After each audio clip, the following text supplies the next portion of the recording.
when I was taking on clients, I definitely was heavily focused on legal, but it was kind of by accident. It wasn't that because like I specifically niched down to legal. It just, for some reason, I attracted a lot of those types of leads to work with. So I wish I could say there was like a concentrated approach, but there really wasn't. It was just the way that my business is set up. And obviously it's very hard for someone to become a client of mine at this point. I make it very difficult for people to get in touch with me. That's by design. But prior to that, when I was taking on clients, like I made it really easy to become a client. So I had a phone number on my site. The whole site was built around agency and client acquisition. So I attracted, because of the type of content that I created, which was pretty broad, I would attract all kinds of different leads in. So if I was starting today with an agency, I would absolutely pick a niche and do everything in that niche. And I wouldn't leave that niche until I've occupied a lot of the real estate there, a lot of the market share. And I've talked about this before on other podcasts and other things, but it's amazing how much opportunity there is in just a small little pocket. Like, people think that they need to build this huge SEO company. Like I just published an SEO video on my channel, which is like the best ways to make money with SEO. And I ranked all of them, right? And one of the ones that I ranked as one of the worst ways to make money with SEO is to start a national SEO agency. It's truly one of the worst things that you can do because you will be competing against people that are very established. You're going to be competing against people that have a lot of capital, and you're going to be competing against people that are actually really good at business. And so there's just a lot of issues on that front. So it's much better to find a little small pocket where you can niche down. And there's only a few ways you can really niche down. I mean, number one, you can niche down by location. So instead of trying to be like the number one SEO company in New York City, maybe find a small city outside of New York City where you can become the go-to guy or woman. So that's one strategy. The other strategy is to actually pick a actual niche. And some people, this part is, people get a little concerned about niching down because they feel like they're missing out on opportunity. But in reality, by not niching down, you're actually missing out on a massive amount of opportunity. And so, I don't know if you want to go down this path, but we can go deep into this path here. Because niching down to me is just so important. Opportunity that exists when you niche down, everything gets easier, right? So like, number one, your marketing gets easier. So when you create content and it's specific to that one vertical, so like I tend to use endodontist as my example a lot of the time. And only because I had to get a root canal. So now I know that industry. But I did pay for that root canal. I think it was like $1,200 for one. So I was like, man, this is a very lucrative industry. But name how many like SEO companies that specialize in endodontists. You couldn't even name 5 on one hand. You couldn't even name it. No. And that's the case for so many different industries. So I actually have, not to like pitch anything, but I have a free bonus when you order my book. And in that bonus, I actually went and collected every single niche from Google My Business. So literally every single one, I scraped them all. I have them all in a database.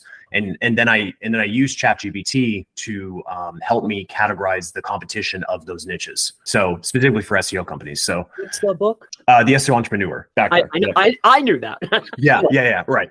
So it's a book. It's a good book for beginners who are just getting started.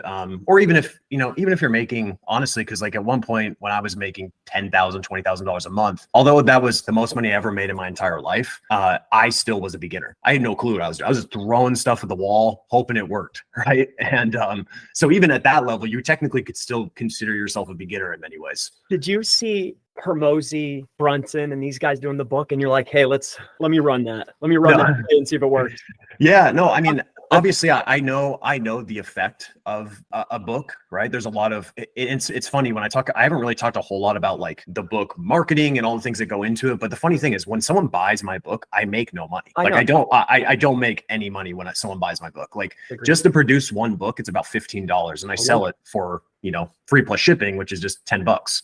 So I lose money technically every single time someone buys a book, but I also know there's a lot of intangible things that occur that you can't even measure, right, with a book, right? So it helps increase your authority. It helps people see the value that you can bring without having to make a massive investment. And that can lead to things deeper into the future. Like, for example, I have an SEO training program, Gotch SEO Academy. If I give people value and for, let's say $10, I give them a $10 book, but they get $1,000, $2,000, $30,000 worth of value from that book.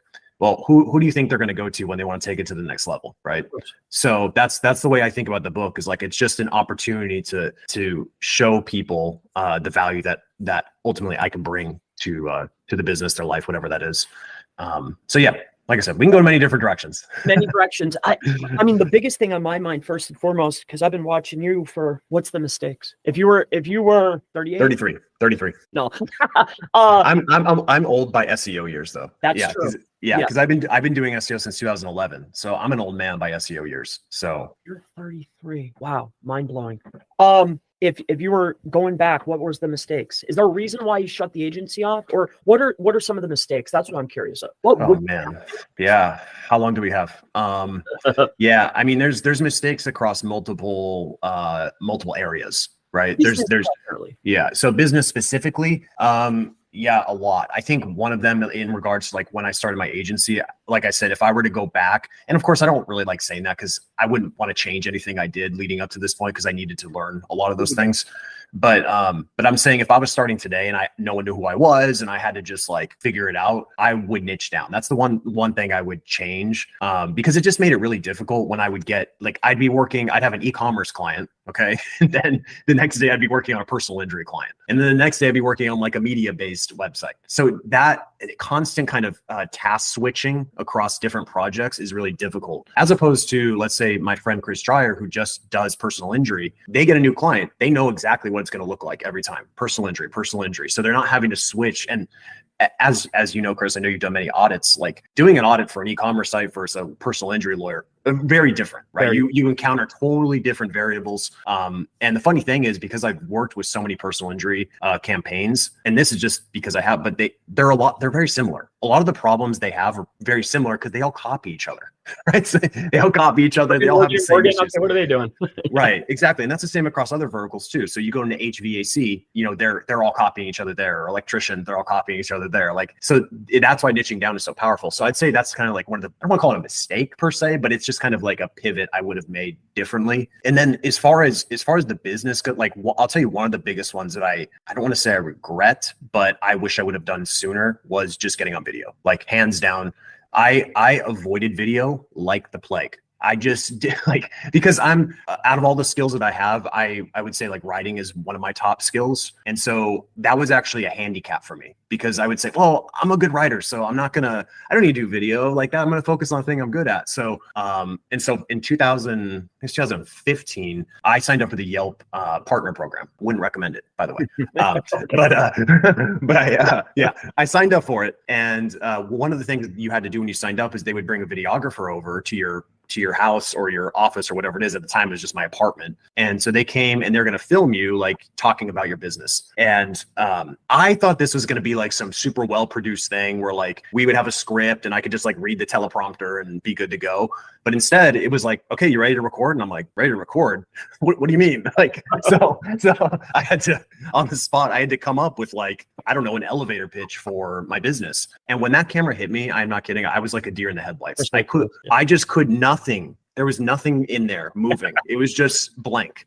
I had nothing. And it was the most embarrassing experience. Like my wife was there. She was my girlfriend at the time. My best friend from college was also working for me. They were there too for it. And it was just humiliating. And what happened is like after that, I was like, I will never do video. Like I declared, I'm like, I will never do video. And so I actually did that for a long time from 2015 to I don't think I published my first video on YouTube until 2018, but it was basically from like 2015 to 2016 or 2017 where I didn't even touch video. And then eventually I got over myself and I was like, all right, I can't avoid video. Like, this is ridiculous. Like, everyone knows video is going to be huge. Like, it needs to be a focus. So, did you have that wasn't Gotch 1.0 out before 15? So Gotch 1.0 was 2016. So, and so I'll tell you why that's important, because in the first version of the Academy, there was no video. It was all text. So I literally wrote out every single lesson and then put it into a backend, like, any other training program, put it into a backend. And then you would just go through like the text-based version of my training. And it was horrible. Right. So that was what happened. And I knew like, okay, this is not going to work long term. So then I had to, make that decision to actually start recording video. And because I was so afraid to get in front of the camera again, I decided to only do over the shoulder video. So I just got, I just recorded my screen and, here's how to use Screaming Frog and, whatever. At that time, I also had no clue how to produce good video either. So the only like microphone I had was like the microphone in my computer, right? Like the actual, like I didn't have an external mic. And so the audio was horrible. My delivery was just embarrassing. Across the board, it was bad. But the thing is, I recorded like 100 videos for the training, and it definitely gave me more confidence. And so I was like, okay, I feel like I can do this. Like maybe not show my face, but like I can record a screen. So then I actually went through, that was the second version of the Academy. The third version of the Academy, I actually went through and re-recorded all 100 videos or so with better audio, but it was still over the shoulder. And then followed the Brian Dean format, the beginning, beginning thing. Yeah. Right. Yeah. So, and I didn't show my face at all. And then, so I just kept it like that for a while. And then I think it was 2018, if you want to call it the first video I published on YouTube, I actually just took a video from the Academy and put it on my channel. And it didn't actually show my face at all. I think it's like an anchor text video, but, and then the first video I actually published was a talking head video, was the first one. It was like how to start an SEO business, ironically, was one of the first ones that I published. And you can see, like, I keep those old videos up, not because they're gonna drive views. I keep them up so I can see like my benchmark, right? So that's my benchmark, and I've made to see that I've made progress, and hopefully I have. I feel like I have in some ways. Yeah. You've always been polished, though. That's nice of you. Yeah, that's nice of you. I'm sure the gentlemen have a few questions, I would assume, but another big one is for me, other than business, you gave me one big mistake, but I learned that one early on. But how do you have more than Gotch SEO? That's the first one, and the website, and how important is that blog to the overall business? Yeah. So yeah, it's changed. Because my business model has changed as far as what's important. So like when I was doing agency work, the blog was really important. So publishing case studies, publishing how-to stuff, and then saying, hey, by the way, if you need help, you can work with me, right? That type of thing. So for me, I've always, like, most of my lead generation over the last 10 years that I've been doing this is almost all organic, all through content. That's basically all I ever do. So it's either going to be long form written content that goes on a blog, or more recently is YouTube. And funny thing is, for the Academy, most of my leads come from YouTube, which is funny because I teach SEO and I'm like, yeah, Google, go for Google all the time. But like YouTube is amazing. Like YouTube is amazing for lead generation. And and you probably have experienced this too, Chris, but I think personally, the reason why YouTube is so effective is because I could write the best article ever, right? Like it could be super good, but you're not really building a relationship with that person when you read their article. Like they may be a great writer. They may really have a lot of direct response copywriting skills. And you're like, oh, this is pretty cool. Like I can tell this guy's pretty skilled, but there's just something about the interaction with video, right? It accelerates the relationship much faster. So like someone may need to read, let's say 10 of my articles to feel like now they kind of know me, they see the value. Someone could watch one YouTube video and already get to that point, right? Just because the value exchanges seems to be faster, accelerated. So yeah, as far as lead generation sources, I mean, if I had to rank them in today's world, it's YouTube. Actually, let me rewind. Number one is referral. Referral is hands down the best. Okay. Referrals, email is number two. So my email list is, the email list is just insane because I published this book a month ago, and I just send one email out and just sales just roll in, right? Like there's no channel really where you can get that type of like direct hit into people's inbox like that. So, and like YouTube, obviously we're kind of the algorithm, right? So you may publish a video and it may kill it for whatever unknown reason. But yeah, so referrals, word of mouth, in that category, email, YouTube, Google. That's basically my favorite. Referrals are more difficult to kind of facilitate in some ways. So I don't rely on them. Referrals come from doing great work. So that's where I try to do. And it's for the same people that you did great work for. So that's the best. Yeah. That local video you did for SEMrush, that was a pain to not get. You were giving me a hard time there for a while. Was I? Yeah. Man, that was tough to get up there. Man. Well, what was on your mind, man? What was the objective? Did you have anything specifically you would like to chat about? I was curious about lessons. A lesson as in mistakes. Also, why did you go for info instead of producing more of the agency? Yeah. Right. That's a good question. And then are you pitching leads off of the blog and through the info product? Like, because clearly you're generating leads for service. Waste those. right? So those were the three questions that I was really curious of. Yeah. I mean, I think it would be helpful for you to know like what my business model is at this point. So, most of my revenue at this point comes from the academy, right? So most of it comes to the academy. We are building a SaaS tool, so that will hopefully come out next year. But that's kind of I've just slowly transitioned towards info products, if you want to call them that, education. There's a lot of reasons for it. Number one, I could have absolutely just stuck with agency, right? I could have just done agency, built up a very large agency. But the problem is I didn't love it, honestly. Like I personally don't love when I get paid $5,000 a month, okay, for a campaign, and I grow their business by several millions of dollars, but I keep getting paid 5,000. Yes. So they're grown by millions, but I get paid 5,000. It's a fun aspect. Yes. Yeah. And so for me, that was always like, I'm like, that's kind of weird, like, I mean, I understand you're paying a lot of money but like you grew much more than I grew in this relationship. So the win-win starts to get super off balanced. And I truly think that like client work, agency work is the best business model for beginners. I think it's like the best business model for beginners because you get cash flow, and cash flow is security, in my opinion. And so when I was starting out, like I came to St. Louis and I had no clients, like not a single client, not a single prospect. Okay. And I moved into my mother-in-law's house and I gave myself 30 days. I'm like, I'm going to give myself 30 days to be out of this house, living on my own. And I did that. And I literally, yeah. And I was going to say a year later, I made it. Yeah. Yeah. And no, within 30 days I did, but I was going crazy. Like I at the time, Craigslist, believe it or not, you can get clients from Craigslist. I was responding to every single gig on there, every single one, like every day. And I got my first nice handful of clients just from that. And within, I think it was probably like 30 to 45 days, I was almost up to like $8,000, $10,000 a month just from a lot of white label engagements. So I found some like agencies that needed help, so they would outsource their work to me, and that that kind of blossomed.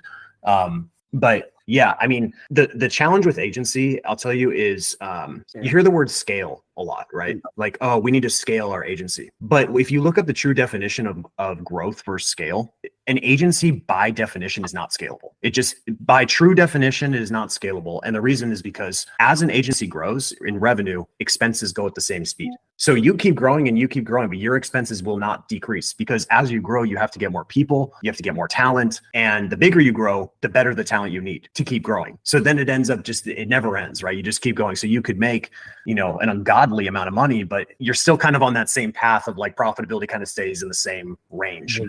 As opposed to, let's compare it to info products, huge upfront investment, massive upfront investment of time, capital, effort. But once it's live, it's very scalable, right? So like in the beginning, like you're in the red usually if you've invested a lot of money and time into it. But over time, that starts to change, right? The revenue climbs, but the expenses start to decline. So then now we've got nice profitability. It's actually scalable. The amount of people that can consume the course is unlimited, given hosting situations as well, roadblocks there, but for the most part. And then the other one, which is the best of all, which is SaaS, right? SaaS is truly the best, but it's a big investment. I mean, it is a big investment. It's also risky, right? You just don't know if the tool is gonna have product market fit. So, but as far as scalability, SaaS is the ultimate as far as scale. It's always like, I failed on that a few times. Yeah. So for me, like at a very high level, the reason why I chose info, number one, I just honestly, I really do just love, like, that's one thing. Like when I publish a video on YouTube, like it's exciting for me. Like I enjoy it. Like I love the process of creating a video and creating some sort of educational piece. Like that's exciting. And then in Gotch SEO Academy, I do these twice a week coaching calls. And I've done like 250-ish. And I'm on there for like the last call is like an hour and 30 minutes, just answering every single question for someone in the group. Yeah. And like, yes, that's tiring after being like full speed for an hour and a half, but like, I enjoy it. Like I enjoy helping people get better, so, and unfortunately, like we'll just keep this among ourselves with working with some clients, but even if you're the best SEO in the world, even if you deliver incredible results for businesses, 100%. They do not treat you right a lot of the time. So they don't appreciate it either. It's always, unfortunately, what have you done for me, right? And so what I do is I like to get that early benchmark, like that initial benchmark for every campaign, just to make sure in case they forgot where they started. And then you have to sometimes remind them that like, oh, remember when you had a goose egg traffic and no one was at your site at all, and now you have X? Well, and our traffic dropped by 3 visitors this month. And they watch it every day.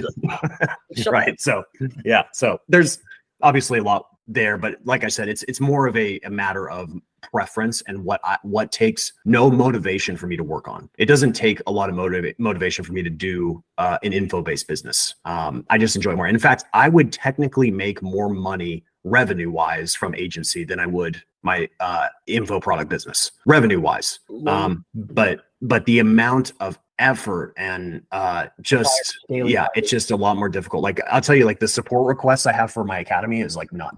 There are no support requests. Like it just doesn't exist. So chapter 4. yeah, but like in agency, it's like our image broke, it's never ending, constant stuff. And like I said, this is just my preference. There's a lot of people who love agency. Like I know Ruan Marino loves agency, right? Gary V loves agency, right? So there's something there. Like if that's your passion, you should definitely double down on it. But did you visit Vayner? Did you go in there yet? No, I haven't. Just packed in there like little sausages. I'm sure. So like 200 kids in there. Yeah. So yeah, I guess the last point is just like you have to always do what's best for what you like, your preferences. How do you manage the internal turmoil between family and business? Funny thing is I don't have a lot of that. So I'm probably not the best person to answer that. But the reason is because I don't really talk to my wife about business a whole lot. I try to keep business and family completely separate. To the best of my ability, right? I mean, obviously it bleeds over sometimes because it's like, okay, I wrote a book, I have to do a book launch. Like I need your help to like pack things, but there's, for the most part, I've learned that it's just like, when it's family time, it's family time. When it's business time, it's business time. And I just try to keep those things separate. So yeah, I don't personally have a lot of turmoil. I have a lot of good stuff going on. So I understand the 50-50 split. But aren't you often wanting to run back to the business? And that's where don't you have a little Nate? I have two. Yeah. Two kids. Yep. So that's the wife is your wife, right? Yeah. And keeping business separate, but you always want to go back to earn more and chase the dream, right?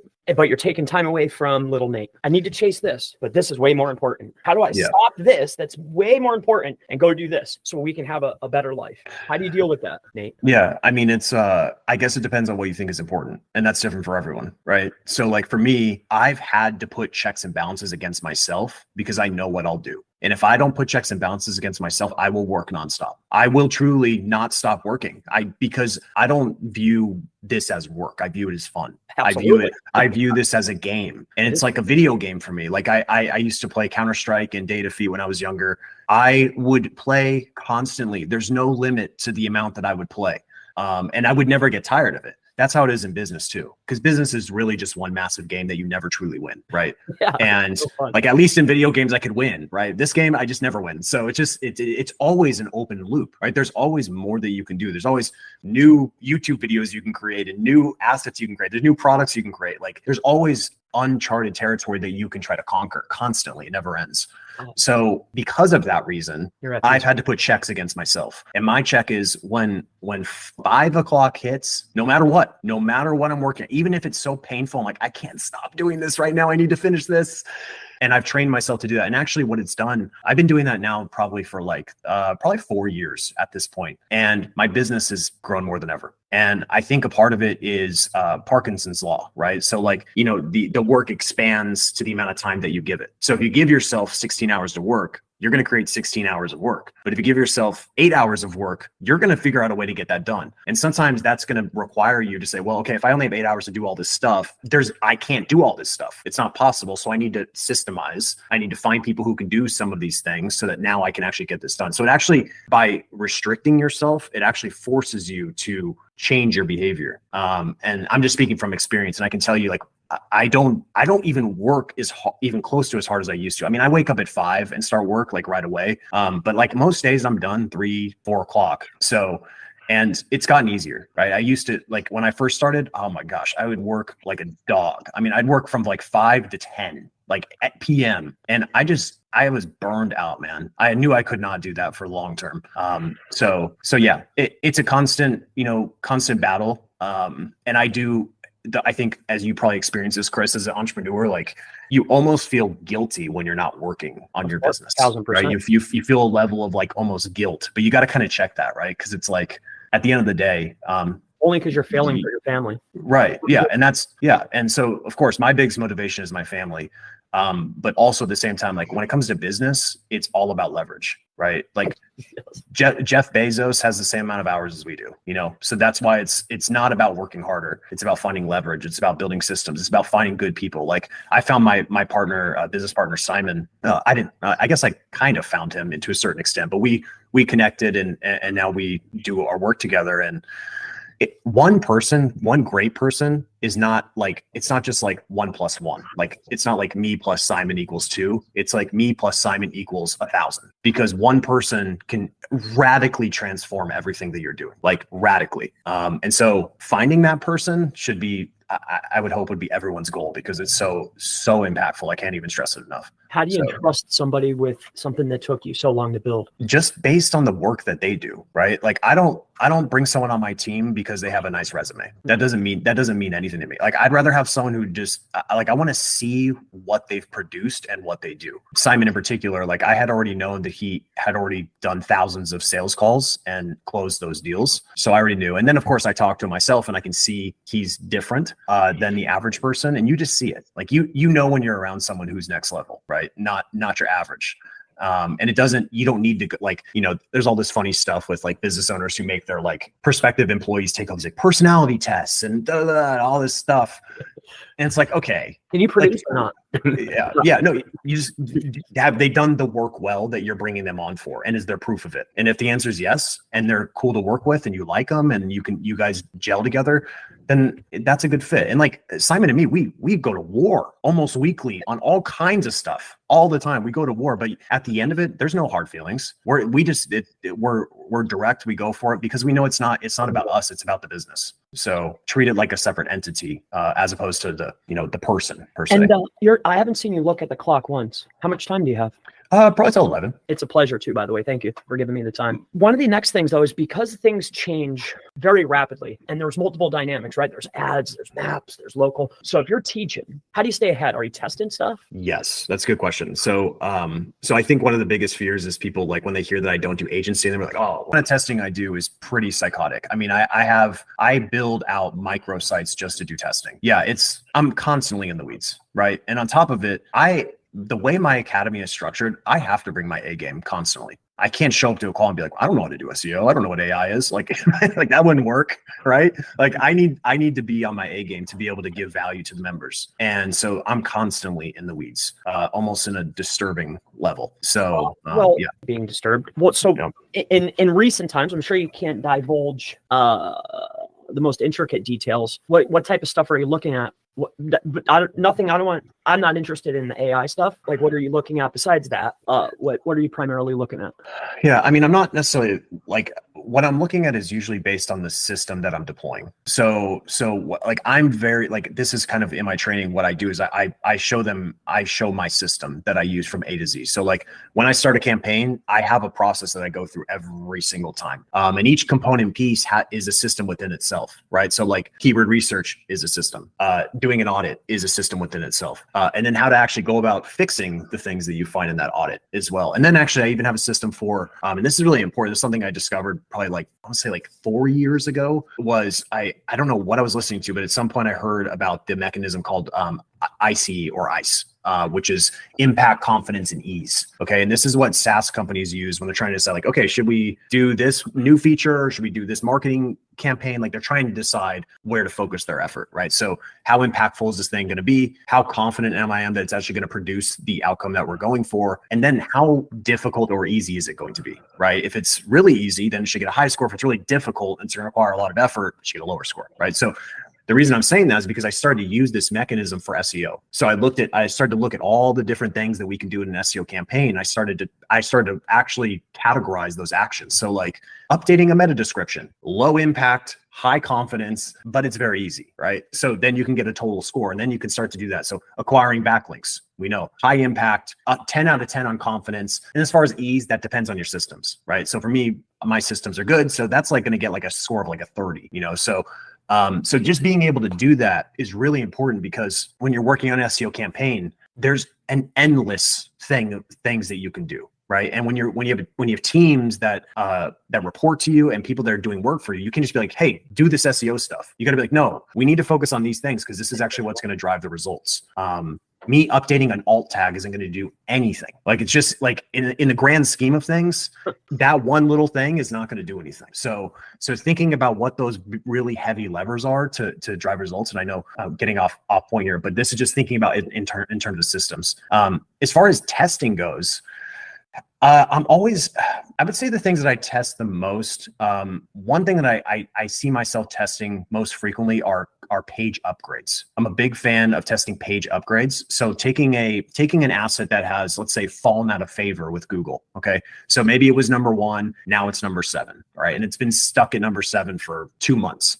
What can I do to that page to bring it back to #1? And the levers that you can pull are going to be pretty different sometimes, just depending on what you see. So sometimes it's simple. Sometimes it's like, this page just is a little outdated. Like, let's just update it a little bit more. And the funny thing is, I tested this countless times, but if you take a page that, let's say it did drop a little bit, it's still in the top 10, but it just fell. It's on its #1 spot. I've done this countless times where I literally just save all the images on the page to my desktop, and then I re-upload those images to get the new updated file name and republish the content, and the rankings go up. And the reason is because we know that Google is crawling, like if we view Google as a crawler, it's crawling the page and it's seeing these outdated images, outdated files, right? So basically what you've done is you've injected freshness into that page by updating the images. And to Google's crawlers, it's like, oh, this must be something new. And then you start to tap into that freshness algorithm. So I'm always looking for ways to increase the freshness on a page that has dropped. And usually, like, there are times where I look at a page, I'm like, this thing needs to be just deleted and start over. Like it just, there's no, like, I'm not going to try to put duct tape over this thing. Like, I'm just going to, it's the wrong angle. It's the wrong intent. Like, something is wrong with it. It needs to change. But other times I'm like, all right, what adjustments can we make? And other times it's as simple as like just changing the intro can have a huge impact, right? Sometimes some people go long-winded intros, like 3 paragraphs before we get into the meat. And I've had ones where I've cut down all the fluff and just changed it to like, 3 tiny, short, little punchy sentences and then republished. And the way you could track this, by the way, if it works, is #1, use SEOtesting.com. I don't have any affiliation with them, by the way. So I just the tool that I use.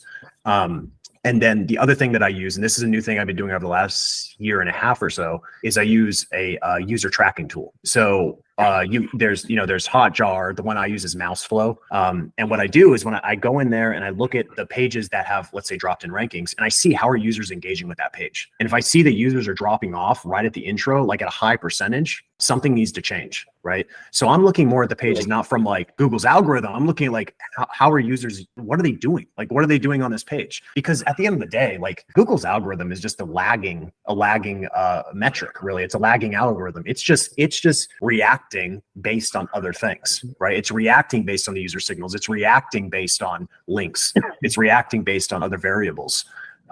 If you can influence the stuff there, it will likely lead to better SEO performance. And like I said, as far as the type of testing, sometimes they're micro tests. Like I'll A/B test intros. Other times it's a complete like split test where it's like one page that's radically different from another page and run those against each other and see which one performs better. But at a certain point, you start to realize like, okay, I know what is going to work, right? And 9 times out of 10, when you update or upgrade a page that's already doing pretty well, usually you'll see better performance. And I have a lot more questions, but I want to be able to give these guys a little bit of time. So, sure. But it sounds to me though that it sounds like you're a very strong, what's the word?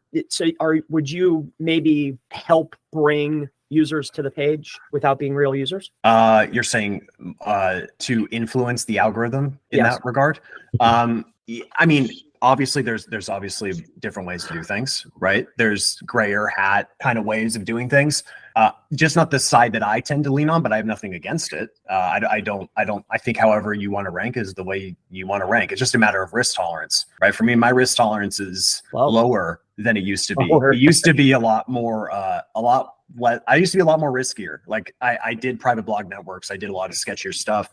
But I've just gone more towards like this, I don't want to call it the safer route. I'm not like, super pro Google. Like I only follow the guidelines, but it's more of like, I just don't want to I won't do anything that's artificial. Let's call it that to a certain extent. Fair enough. So, and the thing is like, it's when you use a tool like Mouseflow, for example, and you see how users really interact with pages, I hate to get into Google conspiracy theories, but like if you're using Google Chrome, I I would suspect that Google can move that data over to search, right? I would suspect that that data is blended across different departments, right? They claim that it's not, but why would they not? Like if you think of Google as a SaaS tool and like you had your own SaaS tool, why would you not use data at your disposal to determine if real people are using content in the way that they behave? So when you, like, I would recommend just installing a user tracking tool just so you can see how users engage on a page. Because it trains you a lot to be like, oh, I see. They don't like when there's a big freaking image that pushes the content all the way below the fold. Oh, I realize that the pages that load really slow, like no one likes that.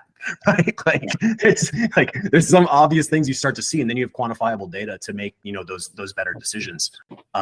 So yeah, I'm a big fan. And also one little thing on that as well is, this is also part of my, I don't want to call it conspiracy theory, but you know, with Google Analytics 4, you know, that new metric in there, which is engagement rate. I mean, why is that why is that a metric? Engagement rate, why is that a metric? Like, it's not an accident. There's a reason why that's in there, because at least the Google Analytics department believes that that's an important metric. Otherwise they wouldn't put it in there, right?